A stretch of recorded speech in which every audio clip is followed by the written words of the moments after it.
নমস্কার বন্ধুরা, আমার চ্যানেলে আপনাদের সবাইকে স্বাগত জানাই। বাড়িতেই কিভাবে খুব সহজে নানপুরি তৈরি করবেন আজকে থাকলো তারই রেসিপি। চলুন দেখে নিই রান্নাটা করতে আমাদের কি কি লাগছে। আমি এখানে ময়দা নিয়েছি 2 কাপ, টক দই লাগছে 3 টেবিল চামচ। বাইরে থেকে কেনা বা বাড়িতে পাতা টক দই আপনারা দুটোই ব্যবহার করতে পারেন। আর লাগবে চিনি 1 টেবিল চামচ, লবণ স্বাদ মতো। আর ভাজার জন্য লাগবে সাদা তেল। বেকিং পাউডার লাগবে 1/2 চা চামচ। এটা কিন্তু বেকিং সোডা না, বেকিং পাউডার। প্রথমেই আমি টক দইয়ের মধ্যে দিয়ে দিচ্ছি 1/2 চা চামচ বেকিং পাউডার। লবণ এবং চিনিটাও দইয়ের মধ্যে দিয়ে দিচ্ছি।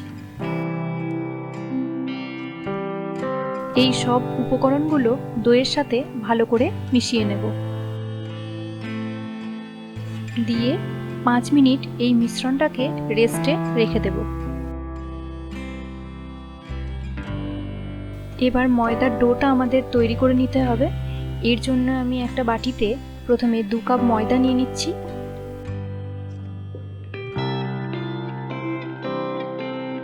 পাঁচ মিনিট পর দেখুন দইয়ের মিশ্রণটা খুব সুন্দর জালি জালি হয়ে গেছে। এবার এই মিশ্রণটাও পুরোটাই ময়দার মধ্যে দিয়ে দেব।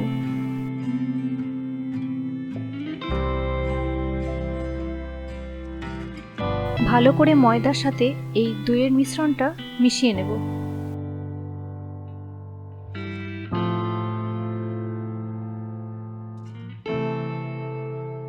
আমাদের ভালো করে ময়দাটা মেশানো হয়ে গেছে। এবার এতে অল্প একটু করে জল দিয়ে দিয়ে আমরা ময়দার ডোটা মেখে নেব।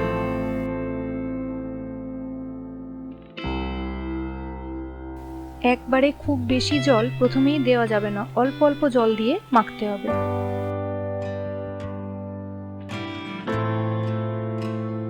যতটা নরম করে ডোটা মাখতে পারবেন তার উপরই কিন্তু নানপুরিগুলো নরম হওয়াটা নির্ভর করবে।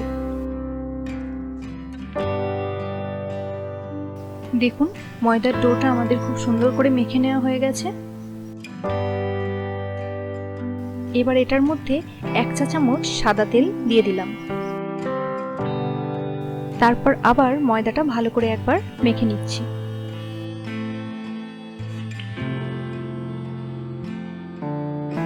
দেখুন ডোটা আমি কতটা নরম করে মেখেছি। এবার এটা 15 থেকে 20 মিনিট ঢাকা চাপা দিয়ে রেখে দেব।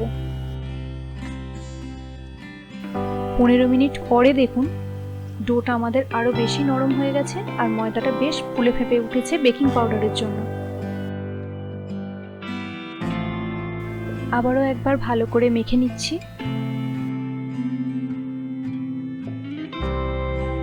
এবার এই ময়দার ডো থেকে আমি লেচি কেটে নিচ্ছি।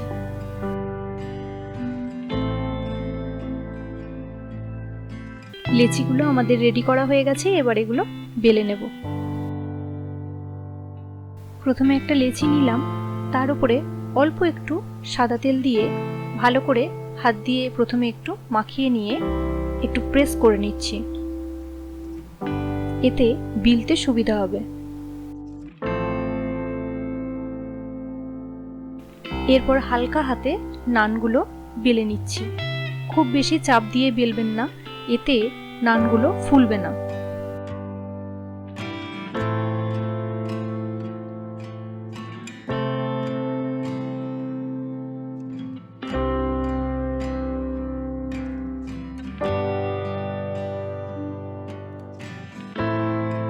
খুব পাতলা করে বেলার দরকার নেই, মোটামুটি এই থিকনেসে নানগুলো বেলে নেব।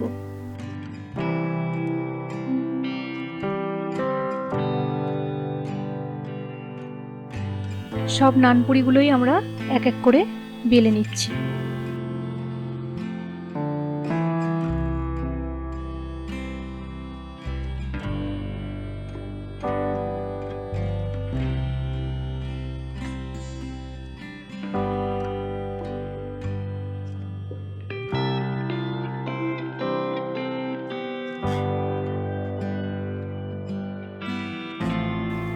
সবগুলো আমি বেলে নিয়েছি। ভাজার জন্য প্রথমেই একটা কড়াইয়ে তেল গরম করেছি। তারপর এক এক করে নানপুরিগুলো গরম তেলে দিয়ে দিচ্ছি। এগুলো ভাজতে খুব বেশি সময় লাগবে না। গ্যাসের আঁচ মিডিয়াম বা লোতে রেখে ভাজতে হবে। একটা আমাদের ভাজা হয়ে গেছে, আমি তেল ঝরিয়ে তুলে নিচ্ছি। এইভাবে সব নানপুরিগুলোই আমরা ভেজে নেব।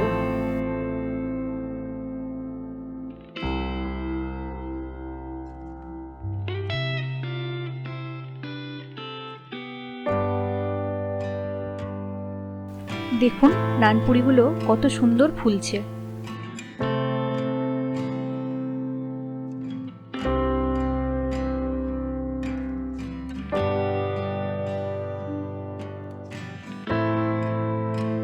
আপনারা দেখলেন কত সহজেই আমি বাড়িতেই তৈরি করে ফেললাম নানপুরি। এই নানগুলো আপনারা চানা মশলা, মটর পনির বা ননভেজ কোনো আইটেম দিয়ে ট্রাই করতে পারেন, বেশ ভালো লাগে খেতে। নানগুলো দেখুন খুব সুন্দর নরম হয়েছে।